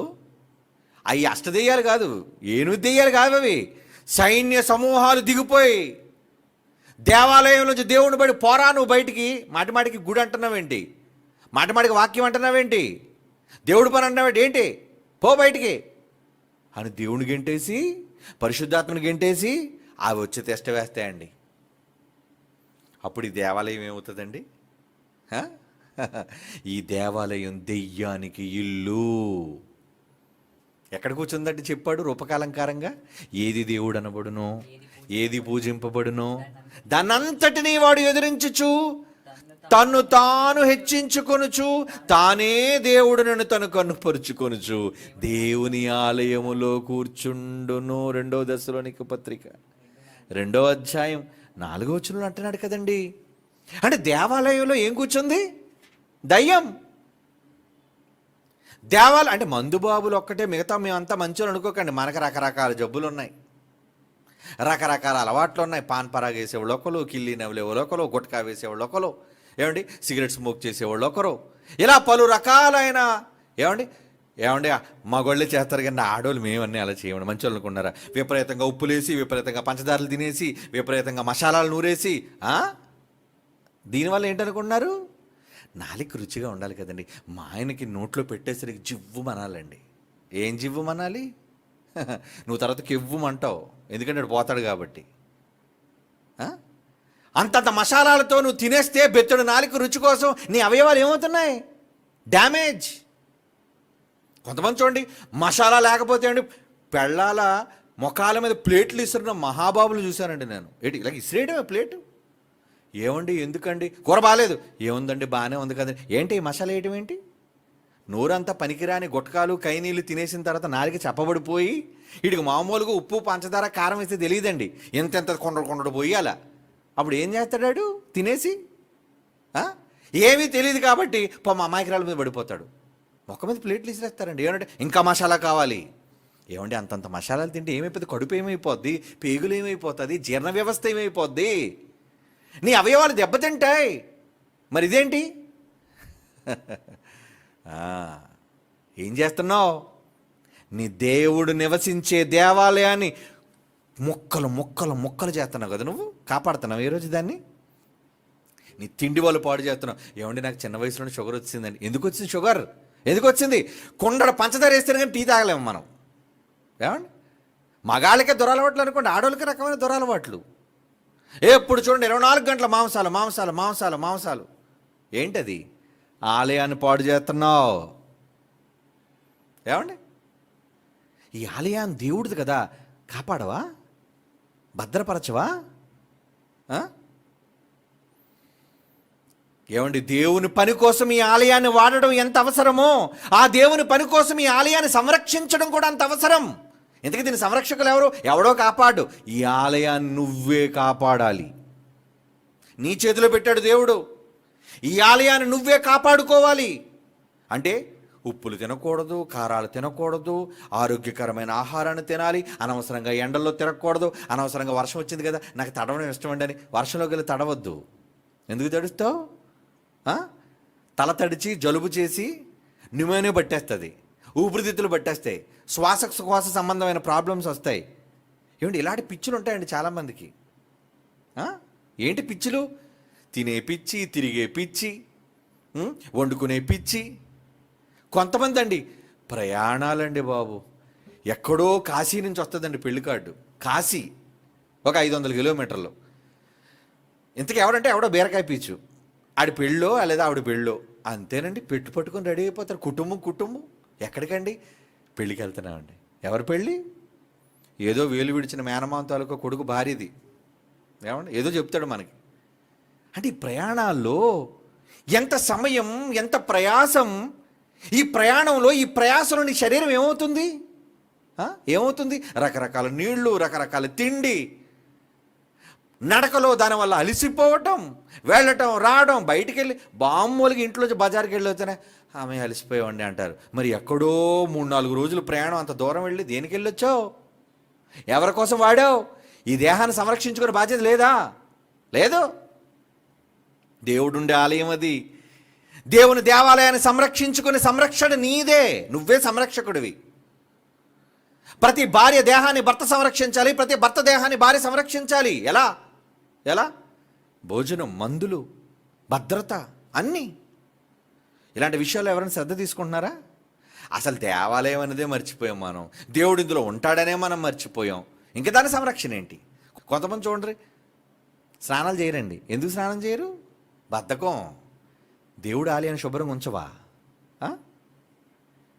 నేను చలికాలం కదండి, రోజు చలికి స్నానం చేస్తే చలేస్తుంది అంటే చెమటేం పట్టదండి, చలికాలం కదా, అందుకే 3 రోజులకు ఒకసారి స్నానం చేస్తానండి. ఆ దేవాలయం ఏమవుతుంది? క్రిములతో నిండిపోద్ది. అంత అపరిశుభ్రంగా ఉంచుతావా దేవాలయాన్ని? పళ్ళుతో కూడా మానేయి. ఏమండి ఒంటికి స్నానం మానేసావు, ఇంకా అన్ని శుభ్రం చేసుకోవడం మానేయి.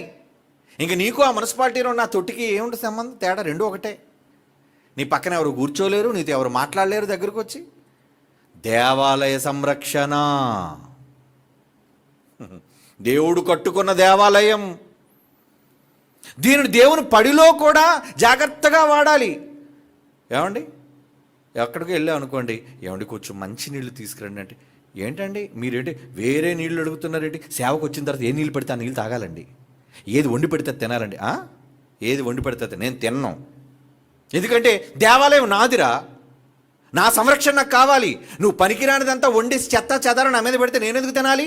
నీ తిండికి ఒక దండం, నీ నీళ్ళకి ఒక దండం. ఎందుకంటే ఏది పడితే అది నీళ్ళు ఇచ్చేస్తారండి. అందులో ప్లాస్టిక్ వచ్చిన నీళ్ళు మళ్ళీ ప్యూర్ బాటిల్ని తీసుకొస్తారు, అది ఎండలో పెడతారు. ఆ ఎండలో వచ్చిన నీళ్లు, ఆ నీళ్లు ఎండకి ప్లాస్టిక్ ఇవన్నీ కరిగిపోయి లోన రసాయనాలని కలిసిపోయి అది లోపలికి వెళ్ళిపోయి క్యాన్సర్గా తయారైపోయి ఎక్కువ కాలం బతకాల్సిన నీళ్ళు టక్కమని క్యాన్సర్ వచ్చి చచ్చిపోతావు. ఇదంతా ఎవరికి నష్టం? దేవాలయానికి కలుగుతున్న నష్టం. ఏమండి ప్రయాణికుడు వస్తున్నాడు కదండి, అతనికి ఏర్పాటు చేయవా రావడానికి?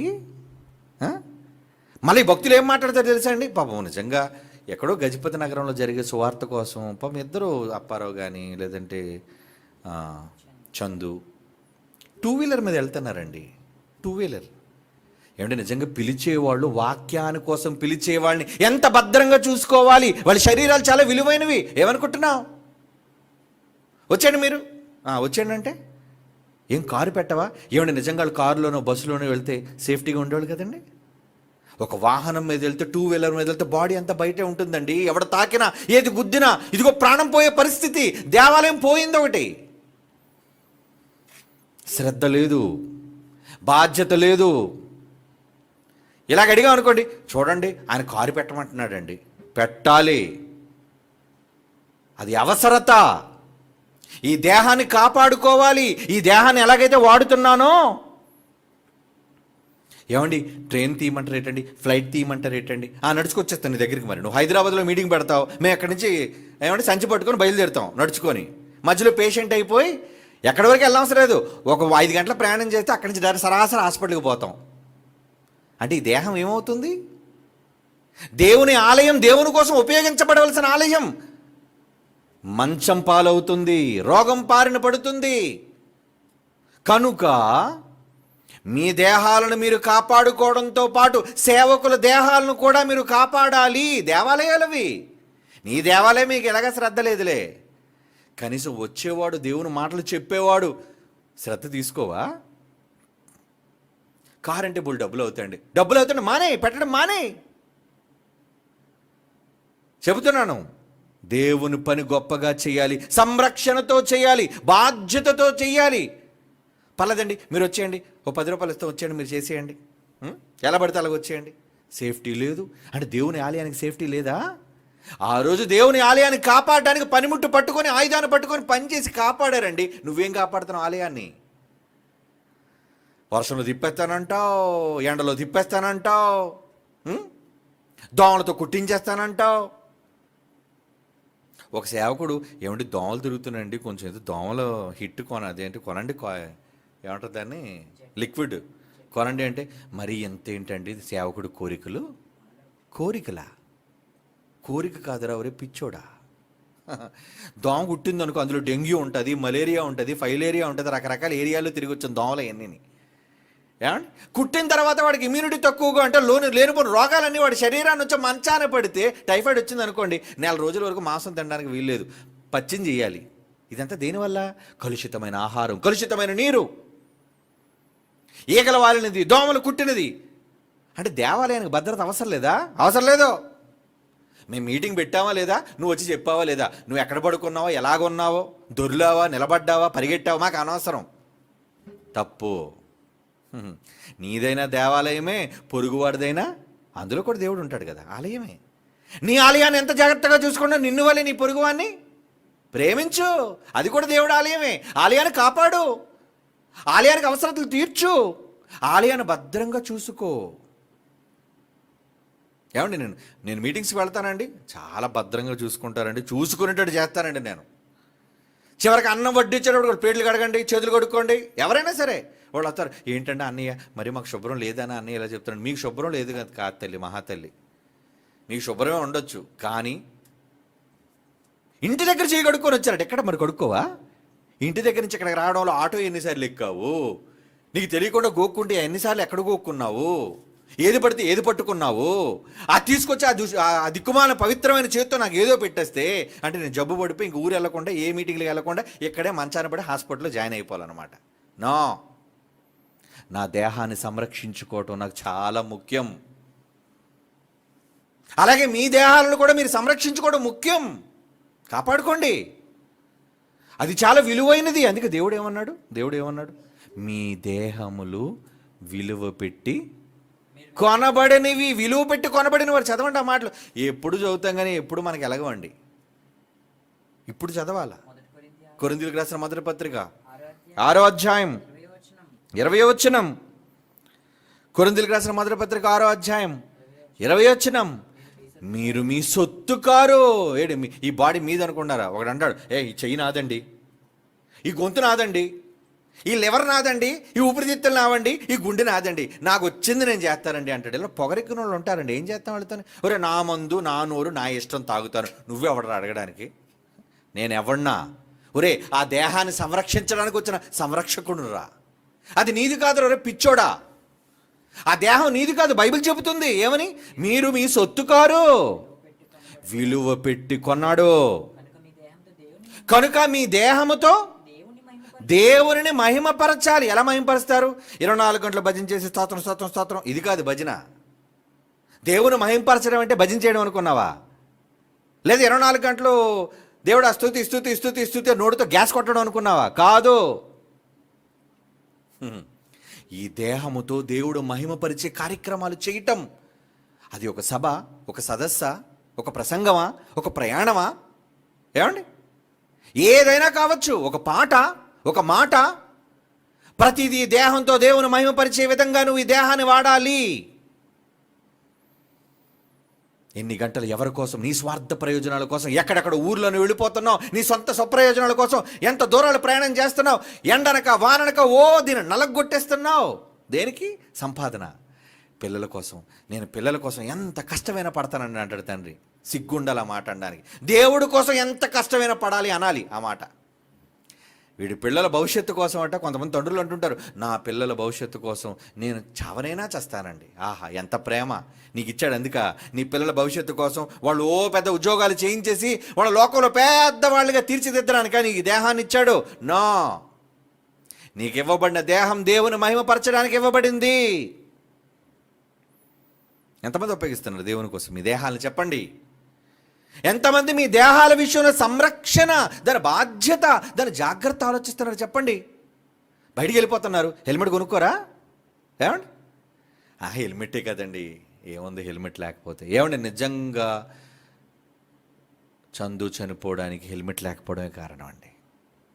ఆ ముందున్న వ్యక్తి హెల్మెట్ వేసుకున్నాడు, బలంగా వెనకాతల నుంచి వచ్చి ఢీ కొట్టింది. ఆ ఢీ కొట్టినప్పుడు తల భాగం తగిలింది వెనక్కి. పైనుంచి లారీ వెళ్ళిపోలేదు, బండిని గుద్దింది. బండి బాగానే ఉందండి, బండి నలిగిపోలేదేమి. అంటే వాడు వేగంతో వచ్చి ఎవరిని గుద్దాడు? ఒక మనిషి శరీరాన్ని, దేవాలయాన్ని తాకాడు వచ్చి. ఆ దేవాలయం ఏమండి, ఒక వేలు సైజులో హోల్ పడిపోయిందండి వెనకాతల. హోల్ ఆ రిపోర్ట్లో ఉంది. ఎందుకు పడింది కన్నం? మరి హెల్మెట్ వేసుకుంటే కన్నం పడి ఉండేదా? అంటే మీరు సేవ చేయటం కోసం ఈ శరీరాన్ని ఎంతగా వాడాలనుకుంటున్నారు? వెరీ గుడ్, పాపం వాడేయాలి, దేవుడి కోసం వెళ్ళాలి. మంచి మనసు అండి పిల్లలది. వెళ్ళాలి, ఎంత దూరమైనా సరే, వాళ్ళకి భారంగా ఉండకూడదు అని. కొంతమంది మొహమాట పడతారండి. ఏంటంటే, ఏమండి ఇప్పుడు నేను ఇవన్నీ అన్నాను అనుకోండి, వాళ్ళు ఇంత ఖర్చు అండి, మేము చేయలేమండి, మేము రాలేమండి, అయితే వద్దులండి అనేస్తారు అని వీళ్ళు అడ్జస్ట్ అయిపోయి సమస్యను కోరుకొని తెచ్చుకుంటారు. నో, ఎవరి కోసం? 1 గంట 2 గంటల కోసం మీ విలువైన జీవితాన్ని అర్పణ చెయ్యకండి. అందరితో చెబుతున్నాను, సేవకు తిరిగే వాళ్ళందరితో చెబుతున్నాను, దేవుని కోసం మీ శరీరాలను వినియోగించే ప్రతి ఒక్కరితో చెబుతున్నాను, స్త్రీ అయినా పురుషుడైనా. మీరు ప్రకటించడం ఎంత ముఖ్యమో, మీ దేహాలను, దేవాలయాలను కాపాడుకోవడం, సంరక్షించుకోవడం అంత ముఖ్యం. అది విలువ పెట్టి కొనబడింది. అది ఎలా పడితే వాడేకండి దాన్ని. పర్లేదండి, కష్టమైన ఎండైనా వానైనా వెళ్ళిపోతానండి. No, intensive care.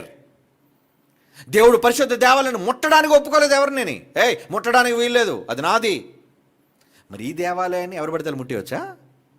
ఏమండి, నీ అవసరాల కోసం ఎలా పడితే దాన్ని వాడేయొచ్చా? లేదండి. ఆయన మహిమ కోసం ఇవ్వబడిన ఈ దేహాన్ని భద్రంగా చూసుకోవాలి. నువ్వు చేయలేవా? మానే, వచ్చే సంవత్సరం చేయి, డబ్బులు కూడబెట్టు. లేదండి, నా దగ్గర ₹1,00,000 ఉందండి, కానీ మీటింగ్ మాత్రం జరిగిపోవాలండి. అక్కయ్య సంఘం సంవత్సరం ముందుగా సిద్ధపడింది, ఏ లోటు లేకుండా కావలసిన వాటి అన్నింటి చేతితో పట్టుకుని తర్వాత చేసింది. ఆగు, తొందర ఏముంది? అంటే నీకున్న డబ్బులతో అన్ని పనులు అయిపోయారు కాబట్టి అందరినీ ఇబ్బంది పెట్టి వచ్చేయండి వచ్చేయండి వచ్చేయండి. ఎందుకు డైరెక్టర్ గారు, ఎందుకు నాయన రాత్రులు ప్రయాణం చేయకండి, ఆయన రాత్రులు ప్రయాణం చేయకండి, ఆయన జాగ్రత్త నాయన. ఎందుకంటే ఎంత భద్రతలో మనం వెళుతున్నా శత్రువు ఏదో విధంగా దాడి చేయడానికి వాడు ప్రయత్నం చేస్తున్నాడు. అందులో ఎక్కడ గ్యాప్ దొరికిందా? హెల్మెట్ లేదు, దొరికింది ఛాన్స్, వేసేస్తాడంతే. భద్రత మనం కూడా తీసుకోవాలి కదా, ఏమండి? అంతేగా దేవుడు వచ్చి అక్కడ అడ్డుగా నిలబడిపోయి హెల్మెట్ లాగా నేను నెత్తిమ చేయి పెడతాడా? నేను అదే చెప్పాను. మరి దేవుని మీద దేవుడు సంరక్షకుడు అని చెప్పి, దేవుడు సంరక్షకుడు అని చెప్పి మీరు నిర్లక్ష్యంగా ఉంటారా ఏ విషయంలోనైనా? అయితే ఏది పడితే తినేస్తారా? ఏమండి, ఎలా పడితే వెళ్ళిపోతారా? దేవుడు అన్ని సందర్భాల్లో మిమ్మల్ని కాపాడు. మీ కాపుదల మీరు చూసుకోవాలి. ఈ దేవాలయం మీకు అప్పచెప్పాడు కాబట్టి దీని సంరక్షణ మీ బాధ్యత. దేవుడు వచ్చి కాపాడు దేవాలయాన్ని. అన్ని విషయాల్లో దీని జాగ్రత్త మీరు తీసుకోవాలి. ఆ శ్రద్ధ భక్తులు మీకుండాలి. కానీ ఎంతమంది అలా ఆలోచిస్తున్నారు? అలాగడిగా అనుకోండి, ఏమండి ఈ మధ్యన మరీ అతిగా చేస్తున్నారండి, ఈవిడ మరీ అతిగా చేస్తుందండి, ఇవన్నీ కావాలటండి, ఇవన్నీ చెయ్యాలటండి, ఇది సేవ అండి? సేవే. మూర్ఖుడా, బైబిల్ వెనక ముందు తెలియకుండా పిచ్చి మాటలు మాట్లాడతావు. ఏది జరగనంత వరకు అంత సజావుగా సాగిపోతుంది అనుకున్నావు, కానీ ఏదైనా అనర్థం జరిగితే ఇప్పుడు చందు ప్రాణం పోయింది, మరి పిలిపించిన వాళ్ళ సంగతి ఏమైంది? నేను అడుగుతున్నాను, పిలిపించిన వాళ్ళ సంగతి ఏమైంది? మీ బండి ఉంది కదండి, మీరు వచ్చేయండి, మీరు ప్రయాణం చేసి వచ్చేయండి. నువ్వు సింపుల్గా పిలిచావు, కానీ పిలిచిన దాని ఖరీదు ఒక ప్రాణం. అందుకు తగిన భద్రత, జాగ్రత్త తీసుకోవాలి. అది వెళ్ళేవాళ్ళు తీసుకోవాలి, పిలిచేవాళ్ళు తీసుకోవాలి. అందరూ వారి వారి దేహాలు, దేవాలయాల కోసం భద్రత, సంరక్షణ పాటించాలి. ఇది మస్ట్ అండ్ షుడ్. ఎందుకంటే మీరు మీ సొత్తు కారు. బైబిల్ చెప్తుంది ఈ మాట. మీ దేహాలను కాపాడుకోవాలి కదా మీరు. తిండి దగ్గర జాగ్రత్త లేక, నీళ్లు దగ్గర జాగ్రత్త లేక. ఏమండి, గతంలో మినరల్ వాటర్ బాటిల్ కొనమన్నందుకు ఏమని కౌంటర్లు వేసేవారు తెలుసండి? చూడండి, నీకు మినరల్ వాటర్ కావాలటండి, మళ్ళీ అయితే నీ నీ నీ దిక్కుమాల బిందులోని మురికి నీళ్ళు మాకు ఇచ్చేస్తావా? అది తాగేసి మేము పేషెంట్ అయిపోయి పడుకోవాలా? అంతే.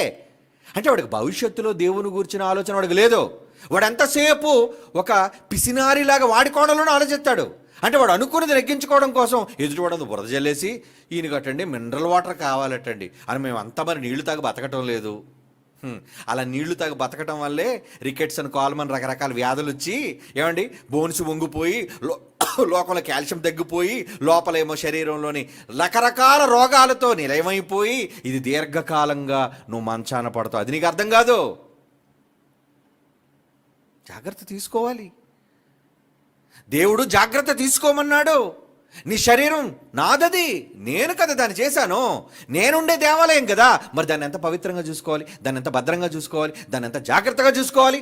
రోజు సబ్బు పెట్టి తోమాలి, రోజు దాన్ని జాగ్రత్తగా ఉంచుకోవాలి. అమ్మో, గొంతుని కాపాడుకోవాలి, కంటి చూపుని కాపాడుకోవాలి, ఏమండి, లోనున్న దమ్మును కాపాడుకోవాలి, ప్రయాసం కాపాడుకోవాలి, ఆయుష్ను కాపాడుకోవాలి, ఆరోగ్యాన్ని కాపాడుకోవాలి. దేవుని పని కోసం ఈ శరీరాన్ని, దేవాలయాన్ని వినియోగించాలి. ఇవేవి చేయకుండా గాల్లో దీపం పెట్టి దేవుడా దేవుడా అంటారు కదా, దేవుడు కాపాడతాడా? ఏమండి, ఇష్టానుసారంగా నీ శరీరాన్ని ఎలా పడితే అలా వాడేసి, ఏమంటే దేవుడు కాపాడుకోవాలి కదండి. నువ్వు రోగం, నువ్వేమో ఏ రక్షణ తీసుకోకుండా వెళ్ళిపోతున్నా దేవుడు కాపాడతాడా నిన్ను? దేవుని దేవాలయాల విషయంలో అందరూ పిలిచేవాళ్ళు, వెళ్ళేవాళ్ళు, చేసేవాళ్ళు, భూమి మీద దేవుని కొరకు బ్రతకాలనుకున్న ప్రతి ఒక్కరూ ఈ భద్రత తీసుకోవాలి. ఎందుకంటే నీ దేహానికి నువ్వే సంరక్షకుడివి. ఈ దేవాలయాన్ని, నీ దేహం అనే దేవాలయాన్ని నీ చేతిలో పెట్టాడు దేవుడు. జాగ్రత్త నాయనా, విలువ పెట్టుకున్నాను నాయనా, జాగ్రత్తగా వాడు. మీరు మీ సొత్తు కారు. నన్ను మహింపరచడానికి మీరు అందులో ఉన్నారు కనుక నీ దేహంలో ఏదైనా ప్రమాదకరమైనది ఉంటే జాగ్రత్త, ముందు దాన్ని తప్పించేయి. సామెతల గ్రంథంలో అంటాడు, నీ దేహమును చెరుపు దాన్ని ప్రసంగి గ్రంథం అనుకుంటాడు. ప్రసంగి గ్రంథం 11:10, ప్రసంగి గ్రంథం 11:10 వచ్చును. ఏమంటున్నాడు? యవ్వన కాలం అనుకుంటున్నావు కదా, నీ దేహమును చెరుపు దానిని తొలగించు. అది భోజనమా? తొలగించేయి. అది నీరా? తొలగించే. అంటే నీ దేహం చెడిపోతుంది కాబట్టి దాన్ని తొలగించమని ఎందుకు చెప్తున్నాడు? షుగర్ వచ్చింది, ఏమన్నా బొట్టన వేలు తీసేయాలండి అంటే, వద్దండి తీయొద్దండి, బొట్టన వేలు తీస్తే నేను మొండుని అయిపోతానండి, మొండి వేళ్ళు అంటారండి. అది తీయకపోతే మొత్తం నువ్వే పోతావు, సెప్టిక్ అయిపోయి. తొలగించాలి దాన్ని, విష పదార్థం దాన్ని, ప్రతిదాన్ని తొలగించాలి. ఏమంటే మన టీ కప్పుల కోసం చెప్పాను. ఎందుకు చెప్పాను? ఆ ప్లాస్టిక్ టీ కప్పుల్లో లేదంటే పేపర్ కప్పుల్లో లోన ప్లాస్టిక్ పొర ఉంటుంది. అది వేడి నీళ్లు లేదా వేడి కాఫీ, టీలు మీరు వేసుకొని తాగడం వల్ల అది లోపలికి వెళ్ళిపోతుంది, మీ శరీరంలోకి వెళ్ళిపోయి డిజాల్వ్ అవ్వట్లేదు. అదే క్యాన్సర్ కడంగా మారుతుంది. అందుకే కప్పుల్లో తాగండర్రా, స్టీల్ గ్లాసుల్లో తాగండర్రా. మనకి ఇన్స్టెంట్ అడిగి వెళ్తాం, టీ ఇవ్వయ్యా, కాఫీ ఇవ్వయ్యా. వాడి మురికితో, శుభ్రత లేకుండా ఎలా పడితే దాన్ని చేయటం వలన నీ శరీరానికి ఎంత డ్యామేజ్. అది నీది కాదు డ్యామేజ్, ఆయన దేవాలయం డ్యామేజ్ అయిపోతుంది. కాపాడుకోవా? ఏమండి, కొంతమందికి ఉప్పు లేకపోతే రుచించదండి. ఉప్పు వేయండి అంటారు. కానీ ఉప్పు చాలా ప్రమాదం. నువ్వు చిన్నపిల్లాడు కాదు కదా ఉప్పులు వేసుకుని తినేయడానికి. పంచదార ప్రమాదం. కొంతమంది చాక్లెట్ విపరీతంగా తెలిసి పళ్ళన్నీ పుచ్చిపోతాయండి లోన. ఎందుకు? చాక్లెట్లు అంటే మక్కువ. మరి దేవుడి కోసం నీ పళ్ళు కాపాడుకోవాలి. తర్వాత తీసేస్తే శబ్దం కరెక్ట్గా రాదు. 32 పళ్ళు కరెక్ట్గా ఉంటేనే నీ నాలుగు కరెక్ట్గా కొట్టుకొని శబ్దం కరెక్ట్గా వస్తుంది. లేదంటే లోల ఏం మాట్లాడుతున్నావో తెలియదు. ఏమండి, పళ్ళు తీసేసిన వాళ్ళతో మాట్లాడండి. మన దగ్గర ఉన్నారు కొంతమంది ముసలోళ్ళు, వాళ్ళ దగ్గరికి వెళ్ళి మాట్లాడండి. ఏం మాట్లాడుతున్నావు తాత అని అడుగుతారు. ఎందుకంటే అక్షరం అర్థం కాదు. మరి పళ్ళు జాగ్రత్తగా ఉండాలా? లేదండి నాకు చాక్లెట్లు అంటే చిన్నప్పటి నుంచి ఇష్టం, తెచ్చేయండి చాక్లెట్లు, తినేస్తాను చాక్లెట్లు. ఆ తర్వాత డాక్టర్ పీకేస్తాడు పళ్ళు. అన్ని విషయాల్లో పళ్ళు, కళ్ళు, అవయవాలు అన్నీ దేవునివి. ఆయన సేవ కోసం, ఆయన ఉండటం కోసం ఈ ఆలయం కట్టడం. దీన్ని కాపాడరా? దీన్ని సంరక్షించరా? ఆ రోజు బంగారు దేవాలయం కాపాడడానికి ప్రాణాలే పెట్టారండి. మరి నువ్వేం చేస్తున్నావు దీన్ని కాపాడడానికి? ఇప్పుడు చెప్పండి, దేవాలయ సంరక్షణ అనేసరికి బొమ్మ వేసరికి ఏదో దేవాలయం కోసం మనకెందుకని అనుకున్నారేమో. కాదు, నీ కోసమే అది. నీదే ఈ పాఠం. ఈ దేవాలయాన్ని నువ్వు కాపాడుకోవాలి. కాపాడుకోకపోతే దేవుళ్ళు ఎక్కడుగుతాడు? ఏమిచ్చాను నీకు దేహం? నీకు దేహం ఇచ్చాను, ఏం చేసావు? నీకు వేళ్ళు ఇచ్చాను, చూపిచ్చాను, కాళ్ళు ఇచ్చాను, నడకిచ్చాను, గుండె ఇచ్చాను, ఊపిరితిత్తులు ఇచ్చాను, ఏం చేసావు? ఏది పడుతుంది పీల్చేసి, ఏది పడితే తాగేసి, భద్రత లేకుండా, శుభ్రత లేకుండా, జాగ్రత్త లేకుండా, ఇష్టానుసారంగా నీ కోసం వాడేసుకొని, నా పని కోసం నువ్వు దాయకుండా దాన్ని లెక్క కట్టాలి. విడిచిపెట్టడో. ఈ దేహం నీకు అప్పచెప్పాను కదా, ఇది చాలా విలువైన దేవాలయం. ఏమంటే దేవాలయంలోనే ఏమైనా పోయి అనుకోండి, పూజారి దగ్గర తాళాలు ఉన్నాయి అనుకోండి, ముందు పోలీసులు వచ్చి ఎవరిని అడుగుతారు? ఎవరో లోన ఉన్న కిరీటం పోయింది, లోన ఉన్న హారాలన్నీ పోయాయి, తాళాలు ఏమో నీ దగ్గర ఉన్నాయి, ఎవరే పూజారిని తీసుకురంటారు అంటారు. ఎందుకంటే గర్భగుడి తాళం నీ దగ్గర కదా ఉంటుంది, నువ్వే కదా తాళం నీ దగ్గర ఉంటుంది. కనుక నువ్వే చెప్పు ముందు, అది ఎందుకు పోయింది నువ్వు చెప్పాలి. ఫస్ట్ ఇంట్రాగేషన్ వాడినే. ఇది బయట జరిగేది. మరి ఇప్పుడు దేవుడు నివసించే దేవాలయం మీరు అందరు, మీ దేహాలు, మీ దేవాలయాలు, మీ దేహాలు. అది ఏదైనా పాడైతే దీని ఓనర్ ఎవరు? దేవుడు. ఆయన వచ్చి ఎవరిని అడుగుతాడు? నిన్నే అడుగుతాడు. ఏరా ఏం చేసావు? ఆ పళ్ళు ఎందుకు అలాగ ఊడిపోతున్నాయి? ఆ కళ్ళు ఎందుకు అలాగైపోతున్నాయి? ఆ శరీరం అంతా ఎందుకు అలాగైపోతుంది? నీ తిండి విషయంలో జాగ్రత్త లేదా? తాగడం విషయంలో జాగ్రత్త లేదా? అడుగుతాడు దేవుడు. కనుక భద్రత పాటించాలి. మీ దేహ సంరక్షకులు మీరే. మీరు కాపాడుకోలేదో శిక్ష, కాపాడుకున్నారో నిత్య జీవం, దేవుడికి మహిమ. ఇందుకు ఈ ఆలయాలను భద్రంగా కాపాడుకొని చక్కగా దేవుడిని మహింపరచండి. దేవుడు అదే కోరుకుంటున్నాడు. Okay, take care of your bodies.